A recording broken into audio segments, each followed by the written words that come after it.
14 ainakin. Mulla meni jo yli leveleistä, että mä en enää tiedä. Mä kävin äsken moikkaamassa Nelonen Median ja Veikkauksen ja BMW Laakkosen kutsuvieraita tuossa vastaamassa 3 kysymykseen. Mun kädet tarisi semmosen 20 senttiä, kun mä kävelin takaspäin. Varmaan 20. Kyllä se on varmaan noin yhteensä. Voi jännittää tosi paljon, mutta silleen hyvällä tavalla. Mikä tässä eniten jännittää? Ootko sä nyt keikkoja soittanut? Jännittää, että mitä tässä lätkämatsissa no, ei, niin, en mä tiedä. Se on ehkä semmonen kaikista niinku iso juttu toistaiseksi ainakin täällä niinku Suomessa. E, A, D, G ja sit noit mä yleensä soitan noit vikoja. Lintukieliä mä en soita. Ootko kuinka paljon odottanut stadikeikkaa? Erittäin paljon, onhan tää nyt kotijäät, niin kovat on jänskäykset. Josti helpottaa helvetisti, että ollaan puoli vuotta vedetty rantatuolissa gepardia tähän asti ja Riku ja Ile on, että mähän oon juonut proteiinijuomia ja syönyt tosi siis lähiruokaa, orgaanista lähiruokaa ja niin kuin elänyt tolleen niin kuin ekologisesti, autoillut ekologisesti ja muuta, mutta kyllä tää nyt ois jo kello 9. Mitä odotuksia keikan suhteen? Joo, toivottavasti ihmiset viihtyy. Me ainakin viihdytään, se on ihan varma.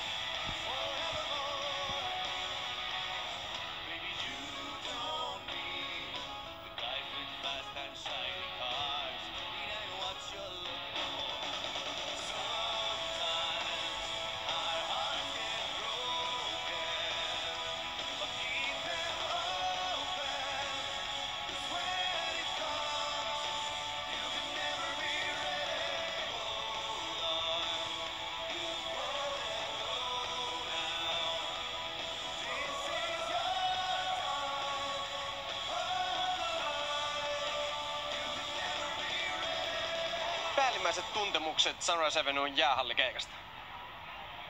Mukavat. No kyllä rokkasi. Ei ollut hirveästi odotuksia, mutta yllätti positiivisesti kyllä. Eli et ole aikaisemmin käynyt katsomassa? En kyseistäkään bändiä en ole kyllä käynyt. Mutta oot muita jäähallikeikkoja käynyt katsomassa? Jonkin verran joo. Eroja, yhtäläisyyksiä?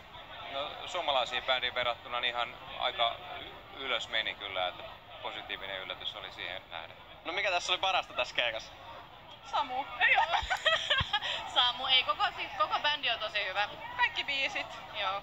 Fiilis. Fiilis. Ja sit kun ei kovinkaan usein soita täällä Suomessa, niin tämähän on aika ainutlaatuista, että pääsee niinku oikeesti heidän keikalle täällä. Kunhan se tulee Suomeen, niin, tai mä sanon jouluaattona, että jos se tulee vaikka Norjaan, niin mä lähden kattoon, niin sit se olikin tammikuussa Aallolta kuulu, että se tuleekin Suomeen, niin heti liput ja näin. Mikä oli tässä keikassa parasta? Siis kaikki. Siis se oli tosi hyvä show, yleisö oli hyvin mukana ja biisit oli niinku just kaikki ne, mitä mä toivonkin kuulevani. Aivan huippu. Radio Aalto. Värikästä kuultavaa. Siis katsottavaa.